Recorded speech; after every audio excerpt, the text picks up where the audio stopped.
자, 반갑습니다. 우리가 이제 지난 시간 한 3시간에 걸쳐서 어 고구려, 백제, 신라, 가야까지 순서대로 이제 성장 과정을 봤죠. 그리고 특히나 고구려, 백제, 신라는 성장 과정에서 공통적인 과정을 거치죠. 영토를 확장하고 불교를 수용하고 율령을 반포하고 왕위를 부자 상속으로 하고 이런 과정들을 거쳐야 비로소 이제 중앙 집권을 해낸 고대 국가라고 말할 수 있다. 그리고 같은 시기에 있었지만 이런 과정을 해내지 못했기 때문에 가야는 이제 고대 국가화 되지 못했다라고 얘기를 하죠. 중앙 집권화하지 못했다. 그래서 보통 우리가 가야가 있었다는 걸 알고 있음에도 불구하고 삼국 시대 이렇게 부르죠. 그런 것들을 한번 우리가 이제 지난 시간까지 봤고요. 이제 이번 시간에는 각 삼국의 어떤 전성기, 삼국의 어떤 여러 가지 경쟁 과정 이런 것들을 볼 텐데 그 첫 번째 시간으로 다시 한번 고구려로 돌아와서 고구려의 전성기를 한번 보도록 하겠습니다. 딱 지도를 봐도 고구려 잘 나가는구나. 고구려 참 전성기다 이런 생각이 들죠. 그래서 굉장히 넓은 영토를 차지하고 있는 걸 보이고 있죠. 그래서 우리도 사실 보통 이제 뭐 우리나라의 어떤 여러 가지 우리나라의 국뽕에 취하게 하는 자부심을 느끼게 하는 여러 가지 요소들 중에 또 고구려가 늘 이렇게 자리하고 있죠. 이렇게 아마 우리나라 역사상 가장 넓은 영토를 차지했던 시절이 아마 저 고구려 때가 아니었을까 이런 생각도 드네요. 근데 잘 모르겠다. 지금 남북한이 만약에 통일이 되면 그러면 고구려 영토랑 남북한 합친 영토랑 뭐가 더 넓을지 얼른 계산이 안 되네요. 그거 한번 자료를 나중에 찾아보는 것도 괜찮을 것 같아요. 어쨌든 고구려의 전성기에 대해서 한번 살펴보도록 하겠습니다. 사실 고구려의 전성기 하면 너무 유명하죠. 우리가 이 수업을 딱히 듣지 않아도 광개토대왕이라는 건 너무 우리가 익숙하게 알고 있잖아요. 근데 이거를 알아두셔야 되는 게 음, 언제나 그렇죠. 우리가 항상 잘 나가려면 지금 잘 나가는 시대를 배우는 거잖아요. 근데 이건 인생에서도 그런 것 같아. 우리가 항상 잘 나가려면 뭐가 필요해요? 준비가 필요하다고. 국가도 마찬가지예요. 국가도 어떤 우리가 시험을 잘 볼래도 공부라는 준비가 필요하듯이 국가도 잘 나가는 전성기를 맞이하려면 그에 따르는 준비가 필요해요. 그래서 우리가 이제 고구려, 백제, 신라 세 개 나라의 전성기를 쭉 볼 거예요. 물론 사실 이제 백제의 전성기는 이미 봤죠. 기억나실 텐데 근초고왕 때가 전성기였죠. 근데 근초고왕 때는 고이왕 때 어느 정도 준비가 되었다고 볼 수 있죠.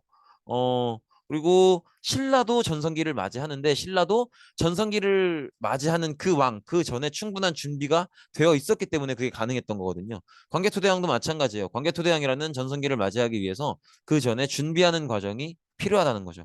그 역할을 맡았던 사람이 누구일까요? 지금 우리가 광개토대왕을 배울 거니까 광개토대왕의 전성기를 준비하려는 왕이면 광개토대왕보다 앞선 왕이겠죠. 그럼 우리가 이미 배운 사람이라는 거거든요. 우리가 이미 배운 사람 중에 광개토대왕의 전성기를 준비시켜 줄 만한 그렇다면 그 왕 때 국력이 많이 성장을 했겠죠. 좀 체제가 안정되고 누굴까요? 바로 소수림왕입니다. 소수림왕. 소수림왕 기억나실 거예요. 사실 소수림왕 앞전 왕이 원통한 왕, 고국원왕이었죠. 고국원왕 때 막 전현의 침략도 당하고 백제 근초고왕의 침략을 당해서 평양성에 나가 싸우다가 왕이 죽기도 하고 이렇게 고구려가 위기에 놓이잖아요. 근데 그 위기에 놓인 힘들어진 고구려를 이제 멱살 잡고 끌어일으키면서 여러 가지 고구려의 어떤 국권 국력 회복 그다음에 복구 성장 이런 것들을 이루어낸 게 바로 소수리망이라고 볼 수 있죠. 소수리망 때 개혁 내용들 혹시 기억나실지 모르겠어요. 뭐뭐 있었어요? 우리가 이거 지난 시간에도 고대 국가의 공통점 하면서 몇 개 봤거든요. 일단 불교를 수용하죠. 불교를 수용하고요. 이런 거 적어 두셔야 돼요. 그다음에 태학을 설립해서 교육에 신경을 쓰고요. 그다음에 또 뭐였어요? 율령을 반포하죠. 이런 것들. 이런 것들 꼭 기억을 해 주셔야 됩니다. 그래서 소수림왕 때의 개혁을 바탕으로 이제 국력을 강화하게 되고요. 그리고 광개토대왕 때 이제 적극적으로 영토를 확장하게 됩니다. 그래서 지금 여기 많은 내용들이 나오고 있죠. 뭐 백제를 공격해서 한강 하류 지역에 땅을 차지했다 뭐 이런 얘기도 나오고 거란, 동부여, 뭐 말갈 이런 지역을 정벌해서 북방을 안정시켰다 이런 얘기도 나오고 후연을 공격했다. 그래서 요동을 확보했다 이런 얘기도 나오는데 사실 복잡하게 생각하실 거 없고요. 어, 광개토대왕의 영토 확장은 그냥 이것만 생각하시면 사실 돼요. 뭐냐면 만주. 어, 만주 대부분의 지역을 차지했다. 요것만 사실 보시면 됩니다. 사실 요동은 요때 이제 확실하게 만들었다는 거지. 이미 미천왕 때부터 어느 정도 고구려 세력권이었고요. 어, 만주를 차지했다라는 걸 좀 집중해서 생각을 해두시면 되겠고, 제가 이렇게 만주를 강조하는 이유를 나중에 이제 제가 지도를 보여드릴 거예요. 그때 보시면 아마 이해가 가실 겁니다. 그다음에 광개토대왕이 군사적인 업적이 하나가 더 있죠. 근데 우리가 이미 배운 거예요. 누굴 도와주죠? 혹시 기억나나? 누굴 도와준 다음에 그 나라에 대한 영향력을 확대하거든요. 바로 전 시간에 배웠는데. 신라죠, 신라. 요거 기억나시죠? 호면 그릇. 신라. 그래서 사실은 신라에 누가 구원 요청을 했었어요? 어느 왕? 요때 왕의 칭호도 바뀌는데 신라는 혹시? 그렇죠. 뇌물마리간 때 신라의 도움 요청을 받아서 이제 신라를 도와주러 내려가죠. 그래서 신라를 공격하고 있었던 가야나 일본 다 쫓아내고요. 여기 왜라고 써 있는 그게 일본입니다. 다 쫓아내고요. 그리고 가야 지역까지도 진출하면서 당시에 가야 연맹의 맹주였었던 금관가야를 이렇게 굉장히 타격을 입히는 그런 모습도 보이죠. 그래서 이때 이제 신라에 대한 고구려의 정치적인 영향력을 굉장히 키우죠. 그걸 보여주는 유물이 바로 이제 저 지금 사진에 보고 계시는 호우면 그릇이죠. 그 바닥에 이제 을면영 국강산 광개토 지호태왕 이렇게 써 있는 이렇게 보시면 되겠고. 그래서 금관가야도 이때 아까 얘기했던 것처럼 큰 타격을 입고 쇠퇴하게 되죠. 그래서 이렇게 보시면 신라에게 영향을 끼친 것도 있지만 요렇게가 다 만주예요. 요렇게가. 여기 다 만주야, 만주. 그래서 만주는 굉장히 넓은 평야고요. 이 만주 지역 대부분을 이제 고구려 때 차지를 하게 돼요. 그래서 하여튼 어마어마하게 넓은 평야입니다. 그래서 지금은 여기에 옥수수를 많이 키워요. 근데 제 친구가 여기서 이제 무슨 고구려 유적 뭐 관람 이런 행사가 있어서 거기 참여를 했대요. 가서 이제 버스를 타는데 버스를 한 이틀 삼일을 타나 봐요. 근데 자다 일어나도 옥수수고 자다 일어나도 옥수수고 계속 며칠을 그렇게 간다 그러더라고요. 그만큼 이제 굉장히 어마어마하게 넓은 땅입니다. 그래서 요 만주를 거의 고구려가 다 차지한다 이렇게 생각을 하시면 되겠고, 사실 고구려 영토의 중심은 만주라고 보시면 돼요. 그래서 이렇게 보시면 되겠고요. 그다음에 이제 광개토대왕의 아들이 바로 장수왕인데, 우리가 장수한다 그러면 보통 오래 사는 걸 얘기하잖아요. 실제로 굉장히 오래 살았고요. 그렇기 때문에 장수왕이라고 부르는 거예요. 그래서 그런 것도 있어요. 그 장수왕의 아들이 왕을 결국 못해요. 그리고 손자로 바로 승계를 해요. 왜냐면 아버지가 왕을 너무 오래 하니까 아버지가 돌아가실 때쯤에 이제 자기가 물려받을 준비를 해야 되는데 이제 자기도 죽을 나이야. 아버지가 이제 아버지가 돌아가셔야 왕을 그만하시고 자기가 물려받을 텐데 아버지가 돌아가실 때쯤 되니까 나도 이제 놓친된 거지. 그래서 그 아들이 이름이 쪼다예요. 쪼다. 조다라고 해요. 조다. 그래서 이제 아들은 왕을 못하고 바로 손자가 이어받았어야 됐을 만큼 오랫동안 왕을 했던 사람인데 아주 능력 있는 사람입니다. 일단 이 사람의 특징은 아주 외교적인 능력이 뛰어나요. 그래서 다면 외교라 그래서 다면 외교는 이게 이제 마늘 따자거든요. 그래서 마늘 따 여러 면 이렇게 면 이런 건데 다면 외교는 간단해요.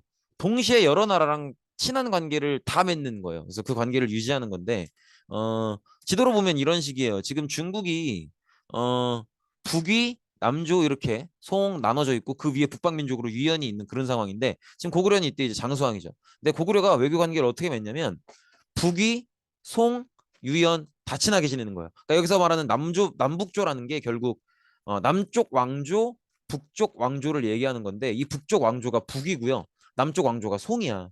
그리고 이제 북방민족으로 유연이 있는 건데 이 세 나라랑 다 친하게 지내는 거예요.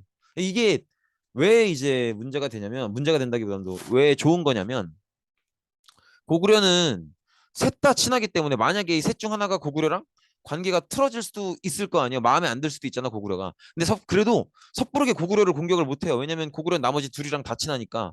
만약에 북이가 고구려랑 사이가 안 좋아져 봐요. 고구려랑 싸울라 그래. 그러면 얘 둘이 얘들을 압박한다고. 이런 관계가 되는 거예요. 그러니까 여기서도 우리가 인생의 교훈을 얻어야 돼요. 제가 예전에도 말씀드린 적이 아마 있는 것 같은데 가장 영향력이 강하고 가장 힘이 있고 권력이 있는 사람은 가장 강한 사람이 아니에요. 적이 없는 사람이지. 내 편이 많고 내 팀이 많을 때 그때 나는 가장 강한 영향력을 갖는 거예요. 왜냐면 나를 상대하는 적이 내 팀이 많다는 걸 알면 많이 움직일 수 있는 폭이 좁아져요. 왜냐면 이렇게 움직이면 제가 나를 공격할 수 있고 저렇게 움직이면 제가 나를 공격할 수 있단 말이에요. 왜냐면 걔들은 다 친하니까. 그래서 이렇게 항상 뭐랄까 적을 안 만들 수는 없는데 그래도 항상 적을 만들지 않으려고 노력해야 돼요. 어떻게 노력하면 될까? 어떻게 하면 적을 만들지 않을 수 있을까? 옳은 행동을 해야겠죠. 그러니까 옳지 않은 행동을 안 하면 되겠죠. 어쨌든 이건 인생의 교훈이고, 어쨌든 장수왕은 이렇게 당시에 중국의 뭐 북방민족의 유연, 그다음에 북위, 송 모든 나라들과 다 친하게 지내는 다면 외교를 함으로써 이제 전체적으로 어떤 안정된 외교를 보였다. 이렇게 보시면 되겠죠. 근데 왜 이걸 하는 거냐면요. 왜 다면 외교를 하는 거냐면, 자 보세요. 지금 보시면 고구려 영토를 보시면 이렇게 만주를 거의 다 차지하고 있잖아요. 근데 요거는 다 아버지 광개토대왕이 차지를 한 거잖아요. 그러면 자기는 이제 더 올라갈 건 없어요. 이 위로 더 올라가 봐야 왜 안 올라가는 거냐면 여긴 너무 추워서 별로 쓸모 있는 땅이 아니에요. 그러니까 여긴 별 가져도 쓸모가 없어. 그러니까 요 정도면 충분히 다 올라간 거야.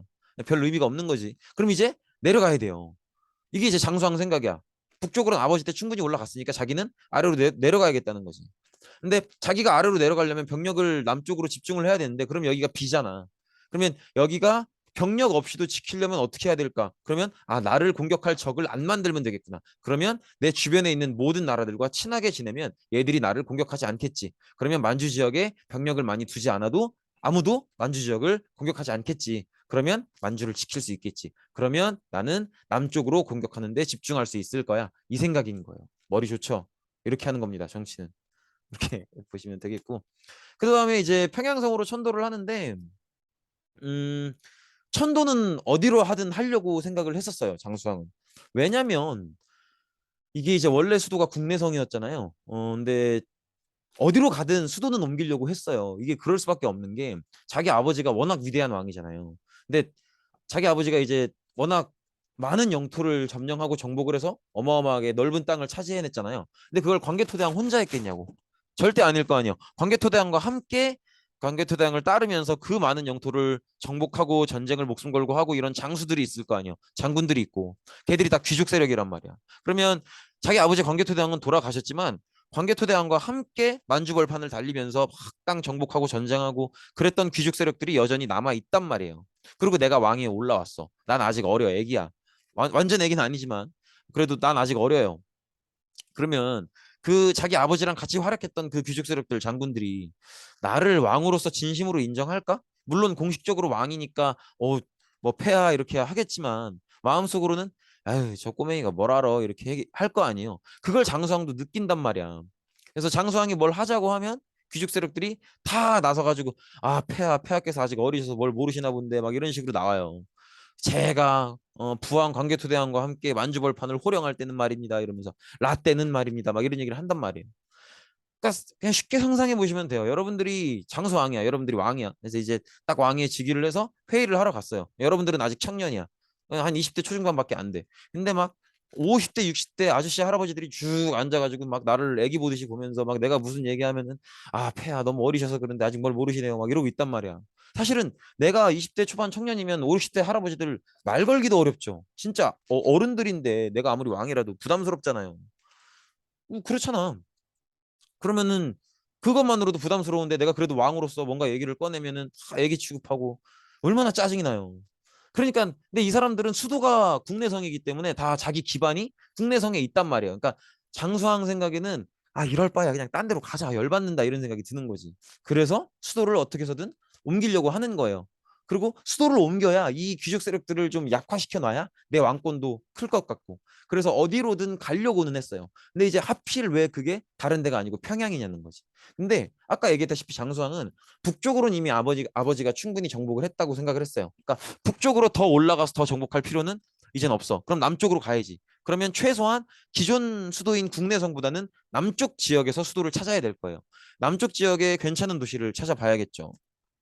그래서 찾아보는 건데 평양 같은 경우에는 과거에 고조선이 이제 수도로 삼았던 곳으로 아마 추측이 되기도 하고요.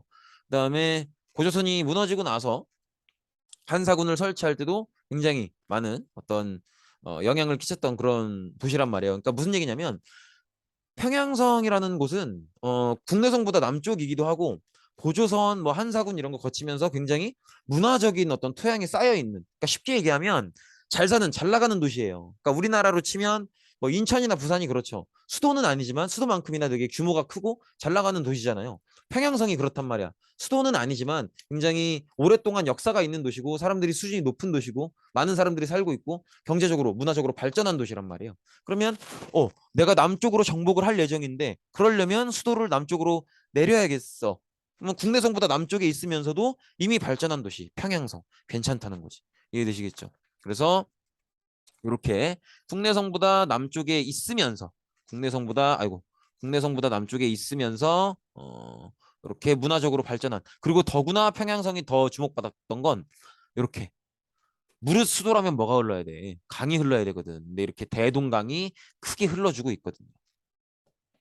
그래서 이런 면들 국내성보다 남쪽에 있고 그래서 장수왕의 계획대로 남쪽을 정복하기에 좋고요. 그 다음에 대동강이라는 큰 강이 흐르기 때문에 그것도 이용하기에 좋고 그 다음에 이미 많이 성장해 있는 도시고 그런 면들이 작용을 해서 평양으로 선택을 한 거죠. 이렇게 보시면 되겠고 그리고 이미 했던 얘기긴 한데 이제 남쪽에 대한 어떤 공격을 본격적으로 할 거기 때문에 신라와의 관계도 성격이 바뀌죠.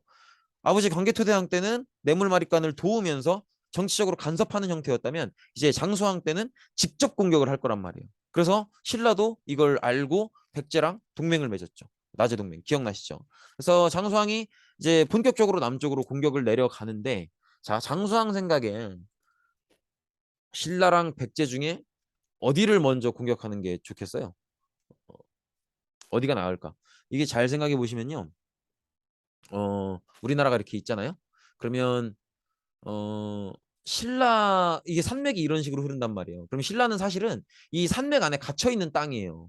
그리고 백제는 평야가 많은 땅이야. 그러면 땅의 가치로만 봐도 사실은 신라보단 백제에 더 욕심이 나지. 그것도 그렇고 그거보담도 고구려랑 백제는 확실한 관계가 하나 있죠. 기억나시죠? 백제의 근초고왕이 고구려의 고국 원왕을 평양성에서 죽였었잖아요. 아마 장수왕은 평양성으로 수도를 옮기면서 그 생각도 했을 거예요. 평양성에서 돌아가셨던 나의 선조 고국 원왕에 대한 복수를 내가 반드시 하겠다. 그럼 누굴 공격하겠다는 거야? 백제를 공격하겠다는 거죠. 그러니까 두 가지 의미에서 다 장수왕의 첫 번째 선택은 백제인 거예요. 영토의 성격을 봐도 산골에 짱 박혀 있는 신라보다는 평야가 넓은 백제가 낫고 그리고 과거의 어떤 역사를 생각해 봐도 분명한 원한 관계가 있는 복수를 해야만 되는 백제가 또 이유가 있고 그러다 보니까 백제를 먼저 공격하게 되는 거죠. 그래서 이때 백제의 왕이었던 계로왕을 죽이게 됩니다. 그래서 계로왕이 이때 죽게 되고요. 이때 계로왕은 나름대로 계로왕 국서라 그래서 아까 우리 북이 봤었죠. 중국에 있는 북이라는 나라한테 도와달라고 막 편지도 보내고 그래요. 근데 북이가 안 도와줘요. 북이가 왜 안 도와줄까? 왜 안 도와주냐면 일단 고구려라는 나라 자체가 만만한 나라가 아니고요. 그다음에 두 번째로 다면외교 기억나시죠? 백제 도와주겠답시고 어설프게 고구려랑 전쟁 일으키면 그 주변 지역에서 진짜 분위기 안 좋아지는 거예요. 왕따 될 수도 있다고. 그러니까는 북이 입장에서는 굳이 백제를 도울 이유가 없죠. 그래서 계로왕이 도와달라고 편지를 직접 써서 보냈지만 그것도 물거품이 되고 결국 백제의 계로왕은 장수왕한테 죽게 되죠. 근데 요거 이제 왕이 왕을 죽이는 거 우리가 두 번째 배우잖아요. 앞으로도 몇 개 더 배울 텐데 이거는 다 기억하셔야 돼요. 백제 근초고왕이 고구려 고국원왕 죽였던 거, 그다음에 지금 배우고 있는 고구려 장수왕이 그 복수로 백제 계로왕 죽였던 거, 그다음에 나중에 또 배울 건데 사실 왕이 왕을 죽이는 게 얼마나 큰 사건입니까? 만약에 우리가 당시에 살았다면 진짜 깜짝 놀랄 일이에요. 그러니까 너무 중요한 일이기 때문에 반드시 꼭 기억을 하셔야 됩니다. 그리고 이러한 사실은 충주에 있는 고구려비를 통해서 알 수가 있죠. 충청도 충주에 가시면 요 비가 있어요. 저도 실제로 가서 봤었는데 어쨌든 이 비의 내용을 통해서 이런 사실을 알 수가 있다라는 거죠. 그리고 아버지를 기리는 의미에서 광개토 대왕릉 비도 건립을 합니다. 이거 엄청 커요, 이거. 하여튼 어마어마하게 큰데 이 비도 건립을 합니다. 요거 나중에 이제 일제시대 때 일본인 장교가 요 광개토대왕비를 뭐 이렇게 막 글자 하나를 조작해서 막 속였다고 막 이런 얘기도 있고 굉장히 논쟁이 많았던 학계에서는 지금도 되게 논쟁이 뜨거워요. 광개토대왕비를 어떻게 해석할 것인가를 놓고 굉장히 또 논쟁이 뜨겁기도 합니다. 어쨌든 광개토대왕릉비 그러니까 장수왕 때 세워진 비는 두 개인 거예요. 아버지를 기리는 광개토대왕릉비 그다음에 본인의 업적을 새기는 충주 고구려비 꼭 기억하셔야 돼요. 이렇게 보시면 되겠고 그다음에 어쨌든 딱 누가 봐도 광개토대왕 장수왕 거치면서 고구려가 굉장히 잘 나가는 나라라는 게 느껴지죠. 그러니까 고구려가 이때 무슨 인식을 갖냐면 고구려는 이제 만만한 나라가 아닌 거예요. 어느 나라도 고구려를 무시하지 않아요. 그러다 보니까 고구려가 다른 나라한테 절대 고개 숙이거나 무릎 꿇지 않아요. 그러면서 스스로 무슨 생각을 하냐면 나는 천하의 중심이다 이런 생각을 해요. 그래서 요거 굉장히 중요합니다. 고구려가 스스로 나는 누구한테도 무릎 꿇지 않는, 그러니까 일종의 스웩이 있는 거야, 래퍼들처럼. 그래서 나는 누구한테도 고개 숙이거나 무릎 꿇지 않는 천하의 중심이다라고 하는 이런 인식이 있다는 거죠. 근데 이게 나중에 역사에 굉장히 이 인식 자체가 중요한 변화를 불고 옵니다. 어쨌든 이렇게 보시면 되겠고, 네, 고생 많으셨습니다. 이번 시간 여기까지입니다.